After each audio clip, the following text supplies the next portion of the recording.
हरिनाम संकीर्तन की जय। गौर प्रेमानंदे।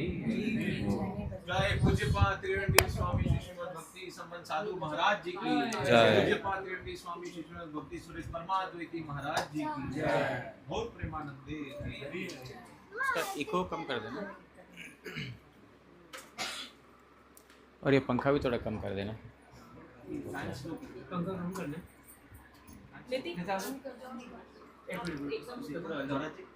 हाँ जी। हरि बोल। हरे कृष्णा। इको पूरा जीरो कर दिया। हरि बोल।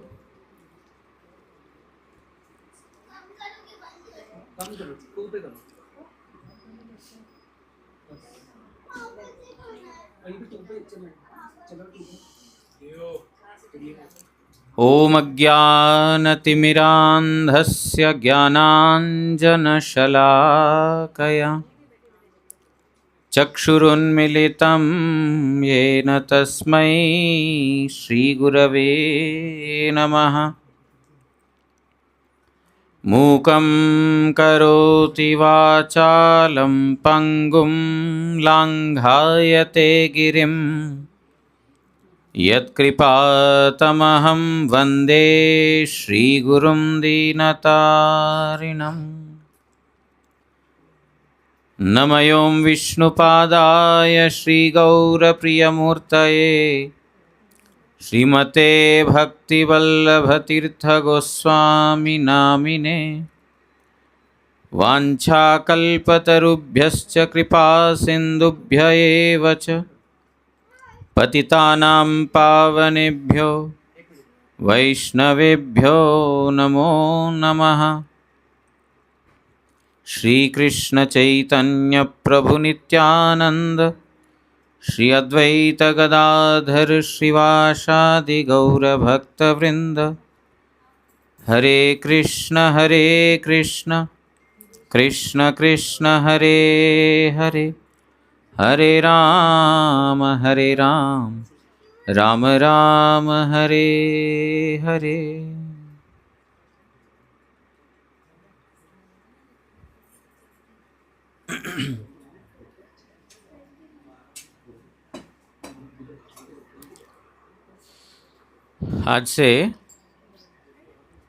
आज गणपति का गणेश चतुर्थी है। आज से गणेश जी की पूजा जो सब जगह करते हैं, वैसे गणेश जी की पूजा, कोई भी देवताओं की पूजा ऐसे वार्षिक, पाक्षिक या मासिक नहीं है। भगवान की सेवा नित्य करना चाहिए। वो ऐसा साल में एक बार भगवान को बिठा दिया और 4 दिन पूजा कर लिया, उसके बाद ठीक है आप समुद्र में जाओ, हम अपने घर में ठीक है, हाँ, ये ठीक नहीं है। पूजा मतलब होता है नित्य, हमेशा। नहीं तो वो हो जाता है एक फॉर्मेलिटी में, और मतलब उपचार और नियम दोनों में बहुत फ़र्क है। एक फॉर्मेलिटी में और एक नियम से करने में बहुत फ़र्क है। ये जो है, हम लोग आज गणेश चतुर्थी है, 3-4 दिन थोड़ा सा गणेश जी को पूजा करेंगे, बढ़िया बढ़िया भोग लगाएंगे। देख रहा हूँ समोसा है, मोदक है, ये है, फल है, फूल है। बाकी दिन जो है हम अपना मंगाते हैं, खा लेते हैं। बाकी दिन ये भगवान याद भी नहीं आते हैं। लेकिन ये थोड़ा धीरे धीरे चेंज करना पड़ेगा। ऐसा नहीं कि कल से चेंज हो जाएगा, लेकिन ये है ना, आप लोगों का सौभाग्य है, क्या है कि नज़दीक में जगन्नाथ जी का मंदिर है, और जगन्नाथ जी के मंदिर में कुछ साधु लोग रहते हैं, भक्त लोग रहते हैं, कीर्तन करते हैं, थोड़ा कुछ साधु वचन बोल करके जाते हैं, जो सत्वचन जो हमको पालन करना चाहिए। तो वो धीरे धीरे इम्प्रूवमेंट होना चाहिए। पिछले साल से इस साल में, इस साल से अगले में, अगले से उसके अगले में, थोड़ा थोड़ा इम्प्रूवमेंट ग्रेजुअली। अचानक से कोई भी चीज़ को छोड़ना और नया चीज़ को एक्सेप्ट करना, विशेष करके अच्छे चीज़ को मुश्किल हो जाता है। ख़राब चीज़ तो तुरंत पकड़ लेते हैं, वो ज़्यादा टाइम नहीं लगता, लेकिन अच्छा चीज़ को पकड़ने में थोड़ा टाइम लगता है। लेकिन कोई बात नहीं है, देर ही सही, लेकिन ज़रूर उसको स्वीकार करना होगा। तो इसलिए प्रयास कीजिए, जो घर में जो भी आता है, फल फूल जो भी आता है, वो पहले ठाकुर जी को भोग लगाए। ठाकुर जी को भोग लगा करके उसके बाद हम खाए। इसकी क्या आवश्यकता है, क्या ज़रूरत है? तो भगवान का ही तो है, सब भगवान का दिया हुआ है, उसको देने की ज़रूरत क्या है ना। बोलते हैं गंगा के द्वारा गंगा की पूजा। गंगा पूजा किया कभी आपने? नहीं किया। गंगा जी में जा करके तर्पण देते हैं। किससे तर्पण देते हैं? गंगा जी का पानी अंजलि में ले करके उस अंजलि से ही गंगा जी को पूजा करते हैं। बाहर से कहाँ से लेके आओगे? उनके जल से उनकी पूजा। उसी प्रकार भगवान ने हमको दिया, भगवान नहीं सब कुछ, हम लोगों ने कोई अलग से कुछ बनाया नहीं। बनाई तो वो चीज़ ऐसा बनाया जो हमको खराब करने वाला है। जो मनुष्य जो बनाता है वो उसका बहुत पॉजिटिव नेगेटिव होता है उसका, ऐसा नहीं कि हमेशा अच्छा ही होता है। भगवान ने जो बनाया, जो सब कुछ अच्छे के लिए बनाया, ताकि जीव उसको अच्छे से भोग कर सके, अच्छे से उसको इस्तेमाल कर सके, ऐसा भगवान ने बनाया। लेकिन जब बीच में हम अपना बुद्धि लगाते हैं, मैं भी कुछ नया कर सकता हूँ, मैं भी कुछ अधिक कर सकता हूँ, तो क्या होता है, उसका अच्छा धीरे धीरे विकार हो जाता है। भगवान ने जो हमारे लिए बना करके दिया, इतना कुछ जो है, पेड़, फल, फूल, पानी, हवा इत्यादि जो कुछ भी भगवान के द्वारा दिया हुआ है, वो सब हमारे नित्य मंगल के लिए, नित्य आवश्यकता पूर्ण करने के लिए दिया है। उन सब चीज़ों को जब भगवान को ही अर्पण करते हैं कि हे प्रभु, आपने मुझे ये सुंदर जीवन दिया। देखिए कितने लोग किस प्रकार का जीवन उन लोगों का है। हम लोग ऐसे फ्लैट में रह रहे हैं, हमारा कोई विशेष इस प्रकार कोई असुविधा नहीं है। हाँ, हर एक घर में कुछ ना कुछ तो असुविधा तो होगी। ऐसा नहीं कि वैसा इस जगत में कोई बिना कोई असुविधा को कोई जी रहा हो। हर एक घर में समस्या तो रहते ही रहते हैं। बिना समस्या का इस जगत में रहना असंभव है। लेकिन इन समस्याओं के बीच में से कैसे नेविगेट करके आगे बढ़ना है, यही हमें जीवन के अंदर सीख लेना चाहिए, ग्रहण करना चाहिए। लेकिन कभी भी दूसरों को किसी प्रकार का कष्ट नहीं देते हुए, हमारा भाग में जो भगवान ने हमको दिया है उसको हम उतना स्वीकार करके, दूसरों को किसी प्रकार का कोई दुखी नहीं करके, संत का जीवन, साधु का जीवन, अथवा किसी का भी, साधु मतलब ऐसा नहीं कि ड्रेस पहनने साधु होते हैं। हर एक व्यक्ति को साधु आचरण करना चाहिए। साधु मतलब अच्छा, साधु का अर्थ होता है अच्छा, बढ़िया आचरण करना चाहिए। क्या करना चाहिए कि जीवन निर्वाहे आने उद्वेगन दीवे, हमारा अपना जीवन निर्वाह करने के लिए दूसरों को कष्ट ना दे। हमारा अपना जीवन निर्वाह करने के लिए कभी भी दूसरों को किसी प्रकार का भी कष्ट नहीं दे। भगवान ने जितना हम लोगों को जीने के लिए फ्रीडम दिया, सभी जीवों को उसी प्रकार भगवान ने फ्रीडम दिया। जब वो फ्रीडम भगवान खुद ही खत्म नहीं करते हैं, हम कौन होते हैं दूसरों के स्वतंत्रता में बाधा दे करके, किसी को एक्सप्लॉइट करके, शोषण करके उसका भाग का ही हम खाने वाले हम क्यों बने? इसलिए जो दूसरों का किसी प्रकार का भाग को हम उपभोग नहीं करते हुए, दूसरों को किसी प्रकार का कष्ट नहीं देते हुए, अपना जीवन को, भगवान ने जो दिया है, हमको विवेक दिया है, शरीर सुंदर दिया है, हाथ पैर इत्यादि सब कुछ दिया है, जो हम अपना कमाई करके दूसरों के ऊपर निर्भर नहीं हो करके, और साथ साथ दूसरों को किसी प्रकार का कष्ट नहीं दे करके जब जी सकते हैं, तो क्यों ऐसा गलत रास्ता अपनाएं? तो भगवान ने हमको सब कुछ दिया और अभी हम उसके प्रति, भगवान के प्रति कृतज्ञता ज्ञापन करते हुए, ग्रैटिट्यूड, बीइंग ऑब्लाइज्ड तो दूसरों के लिए मतलब जिन्होंने हमारे ऊपर उपकार किया है उसके प्रति ऑब्लिगेशन, उसके प्रति एक थैंकफुलनेस, एक ग्रैटिट्यूड एक मिनिमम कॉमन सेंस की बात है ना। कोई हम किसी को कुछ देते हैं, बच्चे को सिखाते थैंक यू बोलो, थैंक यू बोलो, क्यों सिखाते हैं? बच्चे को मैनरिज्म सिखाते हैं। But this is materially being good. जगत में हम दूसरों के हिसाब से हम अच्छा बनने का प्रयास कर रहे हैं अथवा अच्छा मैनरिज्म सीख रहे हैं। थैंक यू बोला, थैंक यू बोलो, क्योंकि किसी ने हमको कुछ दिया है, उसके प्रति एक थैंकफुलनेस होना बहुत ज़्यादा जरूरी है। लेकिन भगवान ने जो हमको सब कुछ इतना कुछ दिया, हम जरा सा भी सोचते नहीं हैं हमें उनके प्रति थैंकफुल होना पड़ेगा, हमें उनके प्रति कृतज्ञता ज्ञापन करना होगा। ये हम इतना विचार भी नहीं करते हैं। हम बढ़िया बढ़िया बहुत सभ्यता की बात करते हैं, मैनरिज्म की बात करते हैं, हाँ, और जो है आधुनिकता के बारे सब कुछ बात करते हैं। लेकिन जब बेसिक चीज़ आता है, जो भगवान ने हमको इतना देखा जाए तो सुंदर जो है स्वस्थ शरीर दिया है और बुद्धि भी इस प्रकार दिया, ऐसा नहीं कि बुद्धि से हमको पीछे रखा है। हाँ, हर एक व्यक्ति का एक प्रकार बुद्धि तो नहीं हो सकता है, हर एक व्यक्ति का अपना अपना पूर्व कर्म के हिसाब से अपना अपना बुद्धि मिलता है। लेकिन इतना तो दिया जितना हम अपना जीवन यापन कर सकते हैं। तो जो भगवान ने हमको बिना मांगे जो दिया, उसके लिए क्या थैंकफुल बनना, उनको थैंक्स बोलना क्या बेसिक मैनरिज्म्स नहीं बनता है? कब बोलना पड़ेगा? साल में एक बार, हर एक ग्रास लेते समय, हर एक निवाला लेते समय भगवान को अगर याद नहीं करेंगे, हम नमक हरामी बन जाएंगे। क्योंकि भगवान का दिया हुआ हम लूट के खा रहे हैं, वो भगवान को ही हम कोई ग्रैटिट्यूड, थैंकफुलनेस उनको व्यक्त नहीं कर रहे हैं और उनको ही कुछ दे नहीं रहे हैं।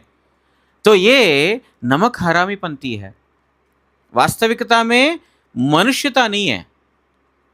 ये विवेक हमको भगवान ने दिया, इस विवेक को हम इस प्रकार लगाएं कि जो भगवान ने हमको बिना मांगे, माता के गर्भ में हम थे, जब माता गर्भ में थे उस समय जो भी माता खाती है वो बच्चे का पेट में जाता है। कैसा, किस प्रकार है, सिस्टम क्या है, किसने बनाया? भगवान का ही बनाया हुआ है। माँ को अलग से बच्चे के लिए चिंता करने की जरूरत नहीं है, जो खाती है वो बच्चे के पास अपने आप ही पहुंच जाता है। बच्चा का जन्म होने के बाद फिर बच्चे के लिए जो जो चीज की आवश्यकता है सब भगवान ने, जब दूध की जरूरत है दूध दिया, उसके बाद अनाज की जरूरत है अनाज दिया, और कुछ बढ़िया बढ़िया खा सकता है, सब कुछ भगवान ने। ऐसा कोई चीज नहीं है जो भगवान ने जीव के आवश्यकताओं को नहीं पूर्ण किया। लेकिन बात यह है, एक व्यक्ति दूसरे व्यक्ति का भाग का छीन करके दूसरे व्यक्ति का के ऊपर जो है अत्याचार करता है, लेकिन भगवान ने कभी भी इस प्रकार किसी के प्रति नाइंसाफी नहीं किया है। हम सीधा बोल देते हैं, भगवान आपने क्या कर दिया, मेरे साथ ही आप ऐसा क्यों करते हो? अरे भगवान सबके लिए समान कुछ दिया है। ऐसा किसी को नहीं बोला तुम्हारा इतना है, तुम्हारा इतना है, तुम्हारा इतना है, ऐसा भगवान ने कोई भाग करके नहीं भेजा ऊपर से। ये मनुष्य है, एक दूसरे को एक्सप्लॉइट करने का चक्कर में कोई भाग ज्यादा लेकर के दूसरे को कष्ट देते हैं, पीड़ा देते हैं। लेकिन भगवान सबके लिए समान है। जो यहां पर आकर के लैंड टैक्स, वाटर टैक्स, ये टैक्स वो टैक्स भगवान ने नहीं बनाया। भगवान ने दिया, पानी दिया, हवा दिया, लाइट दिया, खाना दिया, फल इत्यादि, अनाज इत्यादि सब कुछ दिया भगवान ने। कोई टैक्स भगवान नहीं मांग रहे हैं, कोई कर नहीं मांग रहे हैं, और ना ही उसको खरीदने के लिए कुछ बोल रहे हैं। वो ऐसे ही भगवान ने उपलब्ध किया सबके लिए। लेकिन अभी हम लोग हैं जो एक नियम बना दिया और आपस में इस प्रकार किसी को मिलता है किसी को नहीं मिलता, इस प्रकार जीवन यापन करके कष्ट दे रहे हैं। इसका क्या परिणाम अच्छा होगा?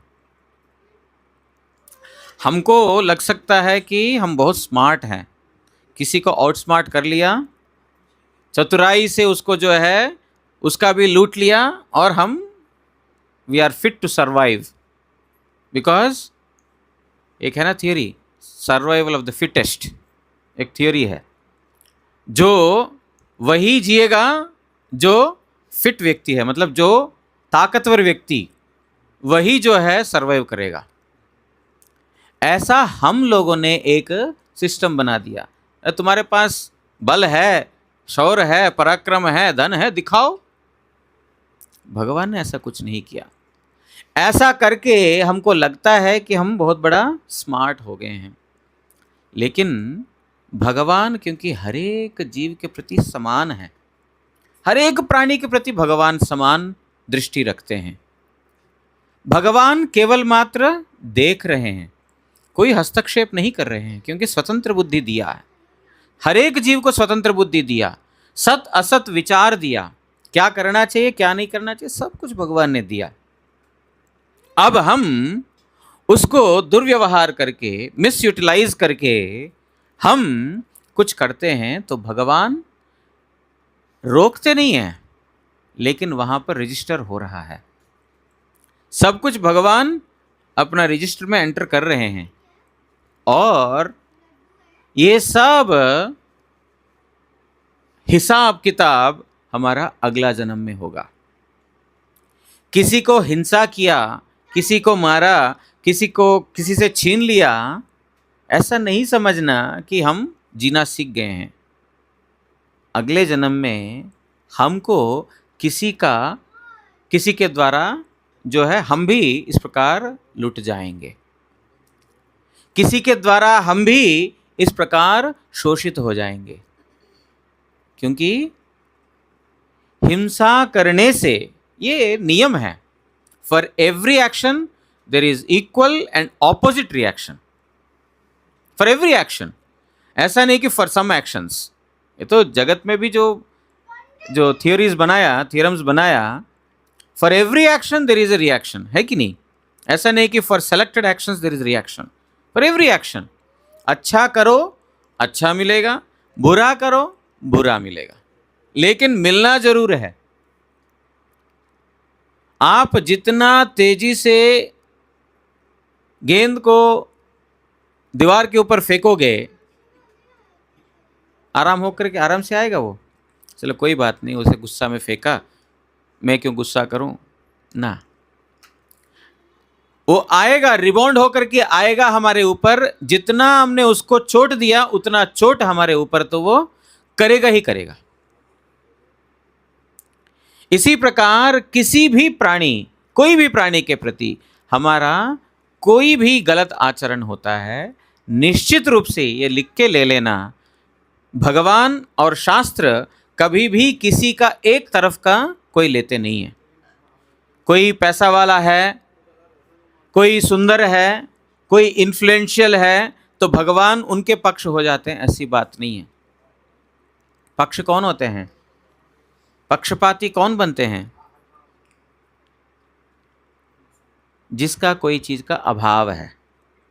मेरे पास कोई चीज़ का कमी है, किसी के पास वो चीज़ है, तो फिर मैं उसका पक्ष लूँगा ताकि मेरे को वो मिल जाए। मान सम्मान हो, पैसा हो, प्रतिष्ठा हो, जो भी हो। मुझे कोई चीज़ की किसी से चाह है, इसकी वजह से मैं उस व्यक्ति का पक्ष लूँगा। एक गरीब और अमीर है, बेचारा गरीब सही है, लेकिन मैं अमीर का पक्ष लूँगा। क्यों? उससे कुछ मिलेगा मुझे, इससे तो कुछ मिलेगा नहीं।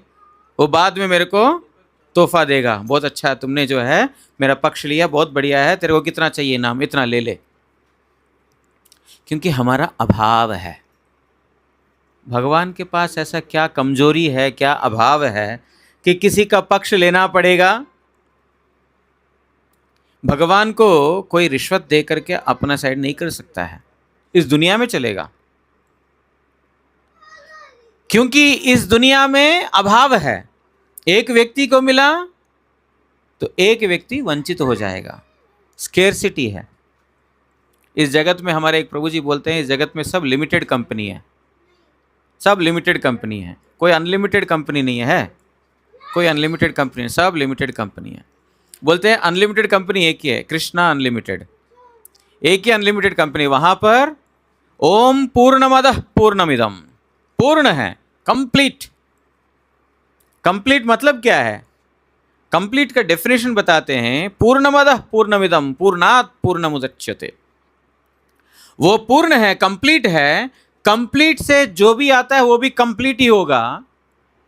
कंप्लीट से कंप्लीट को निकाल दिया जाए तो कंप्लीट रहेगा। कंप्लीट के साथ कंप्लीट जोड़ा जाए तो कंप्लीट ही रहेगा, उसी को बोलते हैं कंप्लीट। समुद्र से 20, 30, 40 हजार गैलन पानी निकाल दिया, कम हो जाएगा? कोई कम नहीं है, बिकॉज कंप्लीट।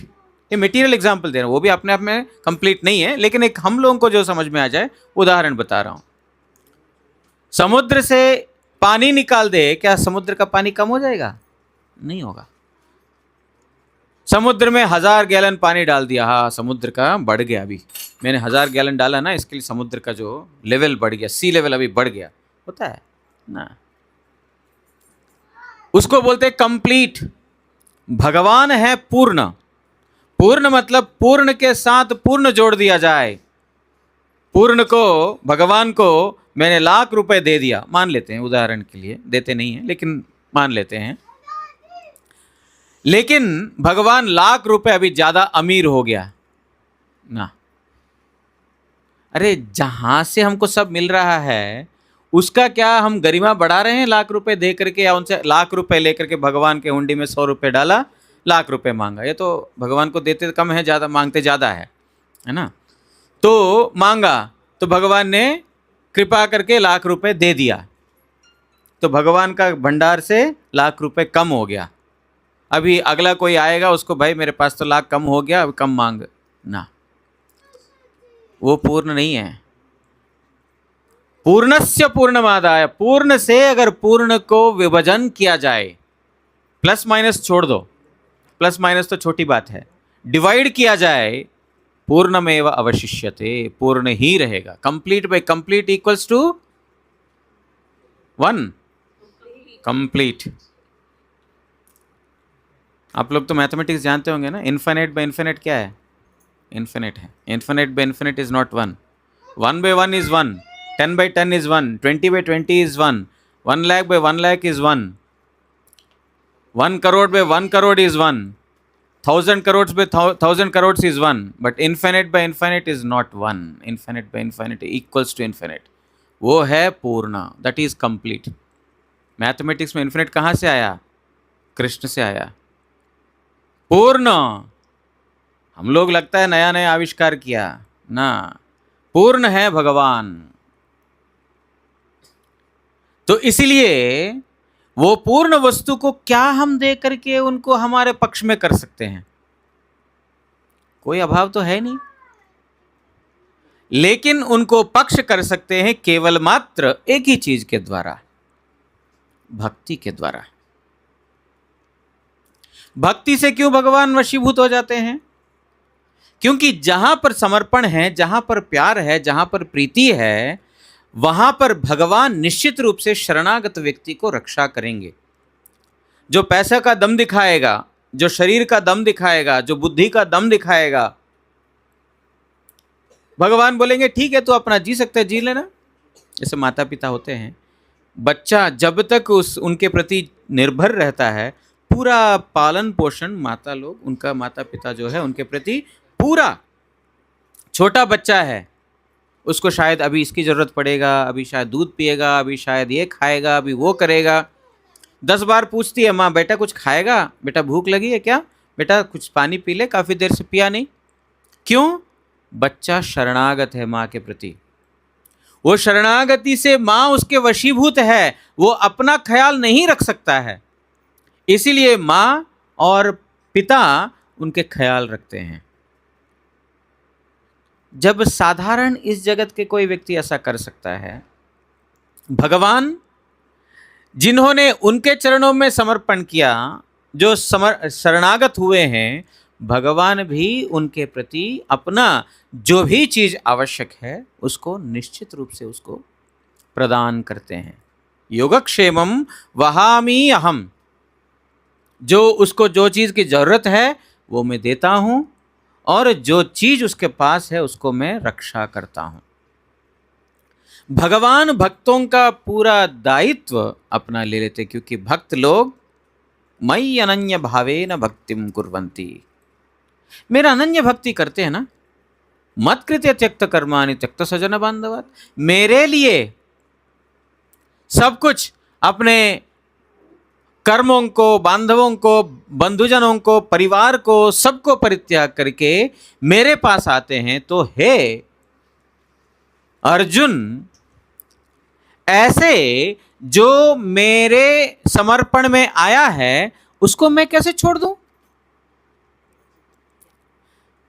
हम लोग हैं नमक हरामी, जो भगवान ने हमको दिया हम थैंकफुल भी नहीं होते हैं।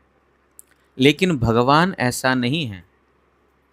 पूत कपूत भले हो जाए, पिता न अपने तन को भुलाए।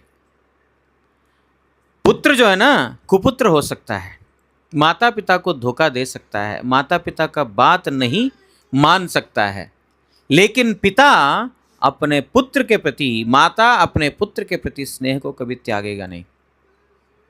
पुत्र कुपुत्र बन जाएगा।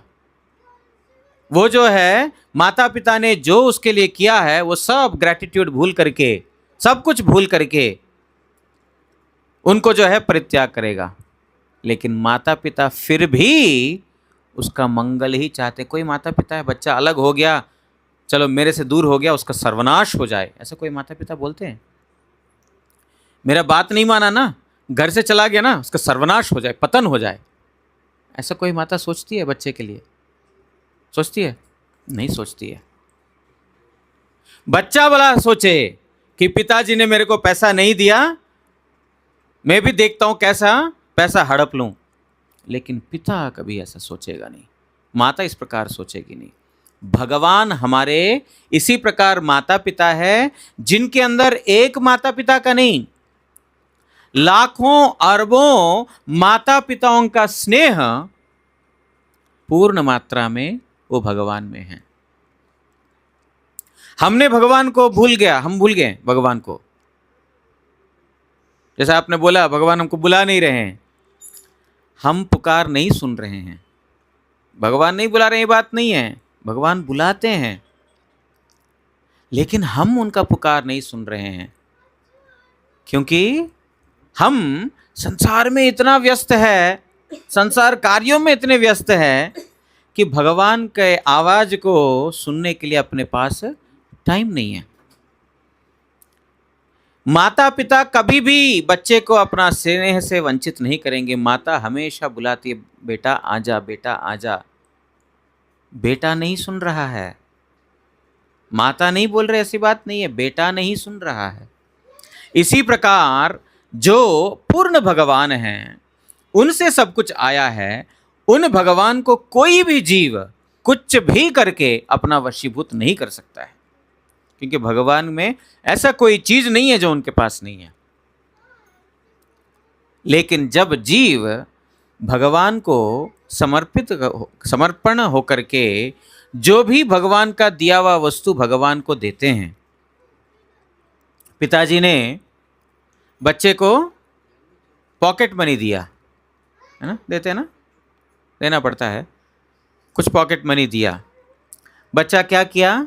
पॉकेट मनी जेब में रखा, रख करके उसको इकट्ठा किया, इकट्ठा कर करके जो पिताजी का बर्थडे आया, मम्मी का बर्थडे आया, बच्चे ने खर्च नहीं किया, लेकिन पिताजी का और माताजी का बर्थडे में जाकर के कुछ खरीद करके गिफ्ट ला करके मम्मी को दिया। मम्मी हैप्पी बर्थडे, पापा हैप्पी बर्थडे। मम्मी डांटेगी, मेरा दिया हुआ पैसा मेरे को दिखा रहा है, मेरे को गिफ्ट दे रहा है, बोलेगी ऐसा? पापा ऐसा बोलेंगे? क्या करेंगे? बेटा से बहुत खुश हो जाएंगे, अगले बार से उसका पॉकेट मनी बढ़ जाएगा। मतलब वहां पर केवल मात्र पुरस्कार ही पुरस्कार है, तिरस्कार नहीं है। भगवान के दरबार में भगवान के पास तिरस्कार नहीं है। इतना करते हैं उतना देते हैं, उतना करते हैं उतना और देते हैं।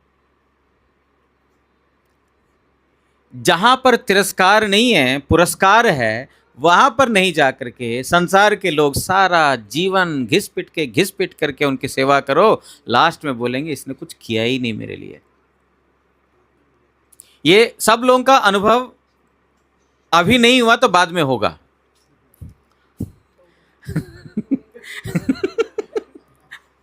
ये तो अक्षरशः सत्य है।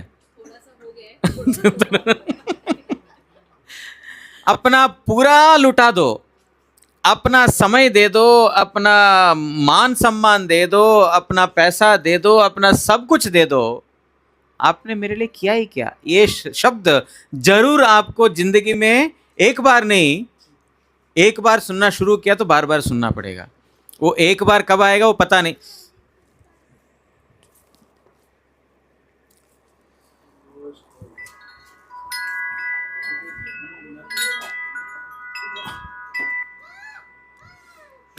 वो पहली बार कब आएगा पता नहीं, लेकिन ये जरूर आएगा। अर्थात जिस संसार के लिए पूरा जीवन दे दो, अंत में यही सुनने को मिलेगा, यही अनुभव मिलेगा।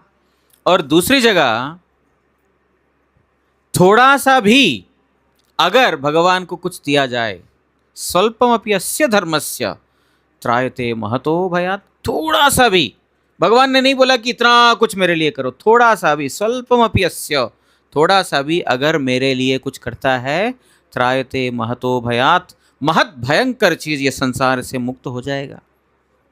अर्थात जहां पर दोनों हाथ फैला करके आलिंगन करने के लिए जहां भगवान प्रस्तुत है, उस जगह में नहीं जा करके, जहां पर लात मिलना अनिवार्य है, सुनिश्चित है, ये जानते हुए भी वहां पर बार बार जाना किसको बुद्धिमान कहा जा सकता है, खुद ही समझ लें अगर बुद्धिमान है तो।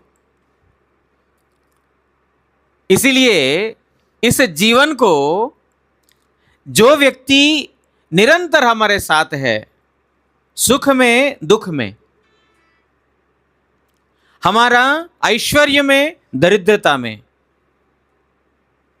और लोग हमारे साथ हो नहीं हो तब भी हमारे साथ है, वो केवल मात्र भगवान।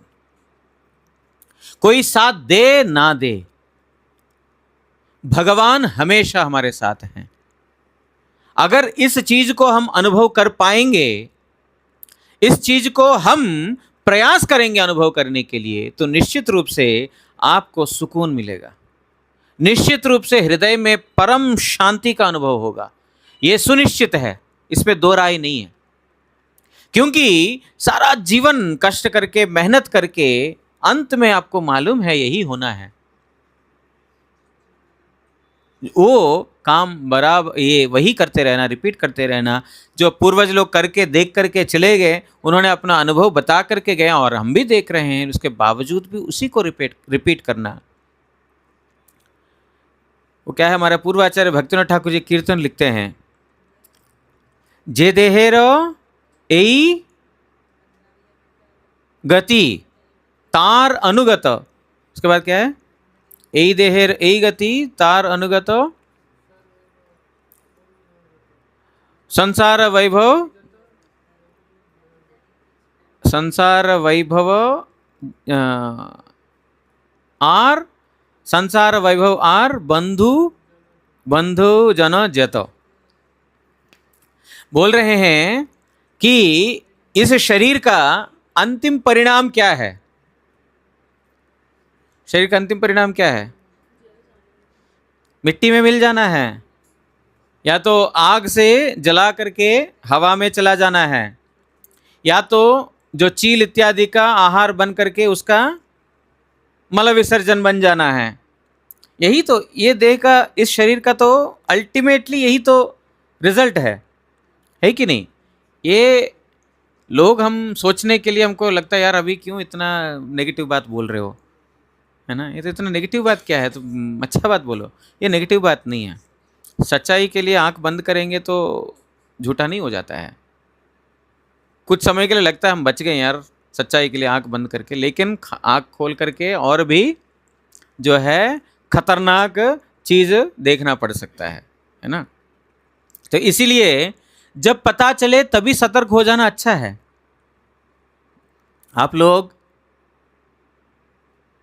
लोगों का सुकृति अच्छा है, जिसकी वजह से आपके अंदर इस प्रकार विचार आया कि एक कीर्तन हो यहाँ पर और साधु के मुखारविंद से हरि कथा हो।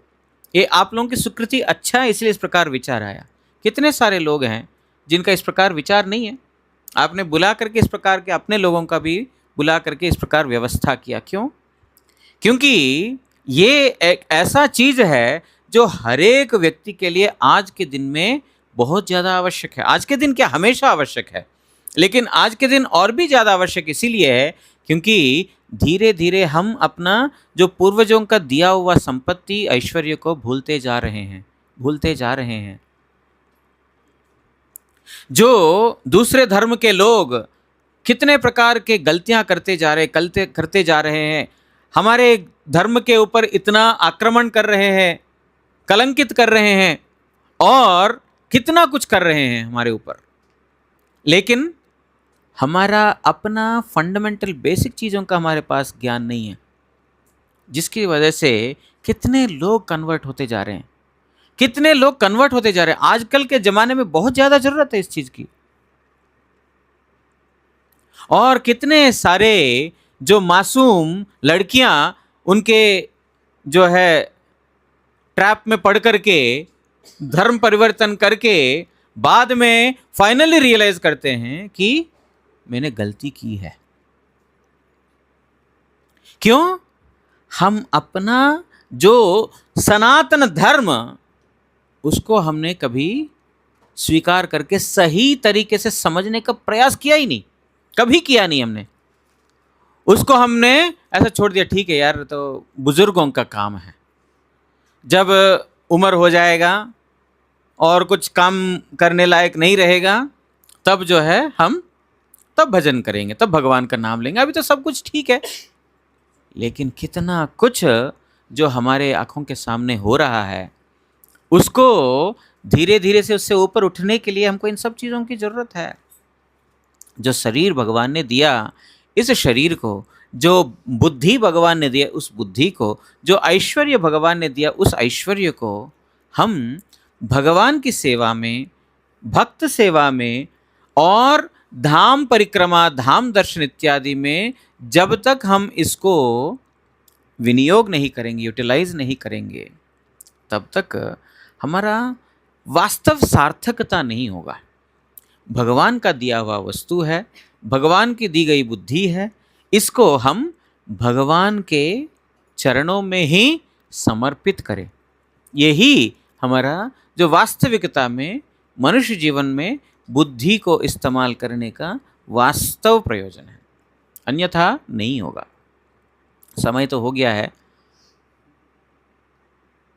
गणपति जी के बारे में एक बात बोल देते हैं, है ना। गणेश जी और उनका भाई है कौन? कार्तिकेय। एक बार दोनों के बीच में इस प्रकार एक चैलेंज रखा गया कि कौन विश्व पूरा भ्रमण करके पहले आएगा, है ना। कार्तिकेय के पास है मयूर, उनका वाहन, और हमारे गणेश जी के पास बेचारे चूहा है, उनका वजन से ज़्यादा, है ना। भगवान का साधारण नहीं समझना, साधारण हमारा चूहा ऐसा नहीं समझना। ओ हमारे बुद्धि में चूहा मतलब ये छोटा सा इतना अच्छा, ये गणेश जी को कैसे वो सहन कर पाएगा ना, ऐसा कुछ नहीं है। भगवान का वाहन जो है भगवान के अपना सेवक है, तो कौन पहले जाएंगे? कार्तिकेय जैसे रेस शुरू हुआ, होता है ना रनिंग रेस शुरू कर दिया, मैं अभी निकलता हूँ जल्दी। मयूर मतलब डेफिनेटली चूहे से तो जल्दी भागता ही हो, तो उसके ऊपर बैठ करके उन्होंने शुरू कर दिया। गणेश जी ने सोचा वो तो करके आ रहा है विश्व ब्रह्मांड का परिक्रमा, अब मेरा विश्व ब्रह्मांड कौन है? मेरे माता पिता ही है। उनकी वजह से आज मैं विश्व देख रहा हूं, और उनका भ्रमण करने से मेरा विश्व ब्रह्मांड का भ्रमण अपने आप ही हो जाता है। उन्होंने सीधा चूहे के ऊपर बैठ करके माता पिता का परिक्रमा लगा दी और प्रणाम करके वेट कर रहे हैं, अभी कार्तिकेय आया नहीं। पूरा विश्व घूम के आते आते बहुत समय लग गया, देखा इससे पहले उसका भाई पहुंच गया। अरे तुम पहले कैसे आ गया? परिक्रमा कर दिया, विश्व भ्रमण कर दिया? हाँ हो गया। कैसे? जो हमारे सामने जो माता पिता है उनकी परिक्रमा करके उनका भ्रमण करके बस हो गया विश्व परिक्रमा। अर्थात यहाँ पर क्या शिक्षा दे रहे हैं गणेश जी? हम सब लोगों को ये शिक्षा दे रहे हैं कि संसार में किसी के प्रति, माता पिता के प्रति विशेष रूप से हमारा जो कर्तव्य है, उस कर्तव्य को कभी भी भूलना नहीं, कभी भी नहीं भूलना। विश्व हमारा दर्शन हुआ उनकी वजह से। उन्होंने पाला पोसा, उन्होंने हमको समझाया। हम लोगों ने इस दुनिया को देखा हमारे माता पिता का नज़रों से। उन्होंने जैसा हमको समझाया, अर्थात दुनिया देखना, दुनिया समझना सब कुछ उनके द्वारा हुआ है। इसलिए माता पिता की सेवा जो है, जो संसारी व्यक्ति है, जो गृहस्थ आश्रम में है, उसका कर्तव्य बनता है कि अपने माता पिता की सेवा करे। वो कर्तव्य से कभी भी पीछे ना हटे, क्योंकि प्राथमिक है वो। अगर अपने घर में जिन्होंने इस प्रकार उनको कुछ दिया, पालन पोषण किया, उनके प्रति हम कृतज्ञता ज्ञापन नहीं कर सकते हैं, तो कैसे हम किसी दुनियावी व्यक्ति के प्रति कृतज्ञता ज्ञापन कर पाएंगे? घर में जो है माता पिता के प्रति कोई कृतज्ञता नहीं है, बाहर वालों के लिए बहुत अच्छा बुलवा रहे हैं, फायदा क्या है? उसको बोलते हैं कपटता, हिपोक्रेसी। घर में एक, बाहर एक। इसलिए सब लोग जो है गणपति की सेवा कर रहे हैं, अच्छा है। गणपति की शिक्षा भी लें, है ना, गणेश जी की शिक्षा भी लें। और मेरी तो प्रार्थना यही है, आपको गणेश जी अच्छे लगते हैं तो अच्छे हैं, अच्छा है, कोई बात नहीं। हमको कृष्ण अच्छे लगते हैं। आपको गणेश जी अच्छे लगते, कोई बात नहीं है, आप गणेश जी का ही उपासना कीजिए, लेकिन रोज कीजिए। गणेश जी अब फिर कभी मौका मिले तो सुनेंगे, लेकिन आपको गणेश जी अच्छे लगते हैं, दुर्गा जी अच्छे लगते हैं, या तो शिव जी अच्छे लगते हैं, या कोई भी जो आपको पसंद है, उनको मन से, हृदय से उनको प्रत्येक दिन दैनंदिन सेवा करें, ठीक है? और 5 मिनट भगवान के पास थोड़ा समय बिताए। मैं थोड़ा सा कंक्लूड कर देता हूँ।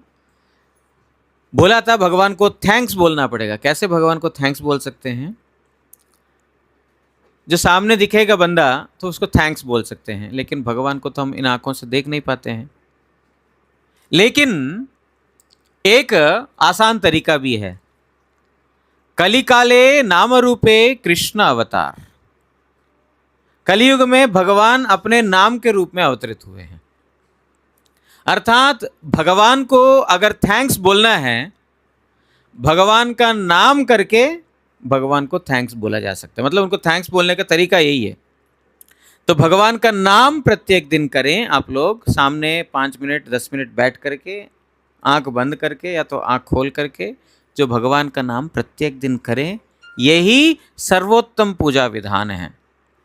और कोई विशेष और कोई उपचार ला करके ये लाना वो लाना देंगे तो अच्छा है, फूल देना, फल देना, पानी देना, दूध देना, मिठाई देना, जो भी अच्छा है, लेकिन किसी कारणवशतः वो घर पे अवेलेबल नहीं है, कोई बात नहीं है। भगवान का नाम वो अवेलेबल है तो भी भगवान का नाम करना ही है, और अवेलेबल नहीं है तो भी भगवान का नाम से करना है।